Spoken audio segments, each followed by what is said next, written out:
Hello guys, जियो मंत्रा में आप सभी को फिर से स्वागत करता हूं। आज के वीडियो में टाटास ऑफ डेवलपमेंट के बेसिस से रिसोर्स को कितने तरीके से डिवाइड कर सकते हैं वो अच्छी तरह से समझेंगे। चलिए पढ़ते हैं।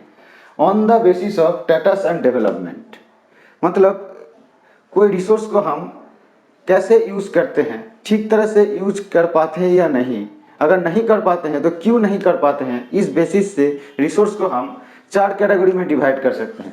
Potential resource, developed resource, stock and reserve. पहले क्या है पोटेंशियल रिसोर्स। पोटेंशियल रिसोर्स मतलब क्या है, अगर कोई रिसोर्स को हम उसके क्षमता के हिसाब से यूज नहीं कर पाते हैं तो वो हो गया पोटेंशियल रिसोर्स। जैसे हम कोई बैट्समैन के लिए बोलते हैं ना जी, इस बैट्समैन के अंदर बहुत पोटेंशियलिटी है लेकिन कुछ ना कुछ गलती करके जल्दी जल्दी आउट हो जाता है। मतलब क्या है, उस बैट्समैन के पास बहुत क्षमता है, रन तो बना सकता है लेकिन वो उसके क्षमता के अनुसार खेल नहीं पाता। ऐसे ही पोटेंशियल रिसोर्स भी ऐसे ही है। Resource which are available in the region but not in immediate use. मतलब जो रिसोर्स अवेलेबल है हमारा एनवायरनमेंट में, वो रिसोर्स अवेलेबल है लेकिन उसको हम उसके कैपेसिटी के अनुसार फुल्ली यूज नहीं कर पाते। जैसे सोलर एनर्जी, विंड एनर्जी।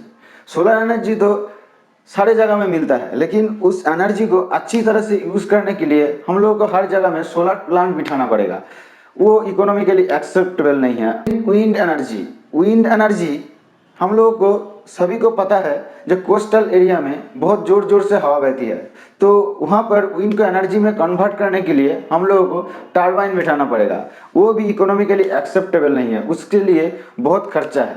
इसीलिए ये जो रिसोर्स है solar energy and wind energy, इसको हम फुल्ली यूज नहीं कर पाते हैं, इसलिए ये पोटेंशियल रिसोर्स में आता है। अब क्या है developed resource. The resources which are surveyed and their quality and quantity have been determined for utilisation. इसको आसान भाषा में हम लोग समझते हैं, जो रिसोर्स को हम फुल्ली यूज कर सकते हैं, जिसका टेक्नोलॉजी के बारे में हम लोग अच्छी तरह से जानते हैं, जिसको हम अच्छी तरह से हार्नेस भी कर सकते हैं। मतलब जो रिसोर्स के बारे में हम लोगों को सब कुछ पता है, जिसको हम अच्छी तरह से यूज कर सकते हैं, उसी को हम डेवलप्ड रिसोर्स कहते हैं। जैसे पेट्रोलियम, हम ये तो नहीं कर सकते जो पेट्रोलियम का 100% यूज हम लोगों को पता है, लेकिन कम से कम 90% से ज़्यादा यूजेस तो हम पेट्रोलियम का जानते हैं, तो ये पेट्रोलियम को हम डेवलप्ड रिसोर्स कह सकते हैं। अब क्या आता है stocks. Material are available in the environment but human beings do not have technology to harness this. मतलब जो मटेरियल्स एनवायरनमेंट में अवेलेबल तो है लेकिन हमारे पास वो टेक्नोलॉजी नहीं है जो उसको हम हार्नेस कर सकते हैं, उसका हम यूज कर सकते हैं, तो वो स्टॉक रिसोर्स में आ गया।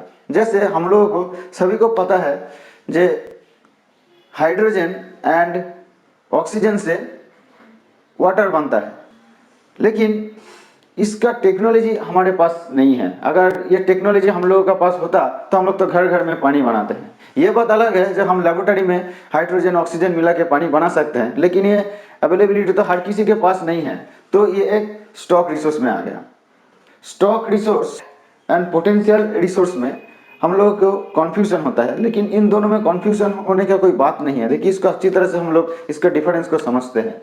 पोटेंशियल रिसोर्स क्या है, जे इस रिसोर्स को हार्नेस करने के लिए हम लोगों के पास टेक्नोलॉजी है, हम लोगों के पास अवेलेबल टेक्नोलॉजी है जो इस रिसोर्स को हम यूज कर सकते हैं, लेकिन हम लोग यूज नहीं कर पाते हैं उसको। लेकिन स्टॉक रिसोर्स में क्या है, हम लोगों के पास टेक्नोलॉजी नहीं है जो उसको हम यूज कर सकते हैं। ठीक है। अब क्या है रिजर्व्स।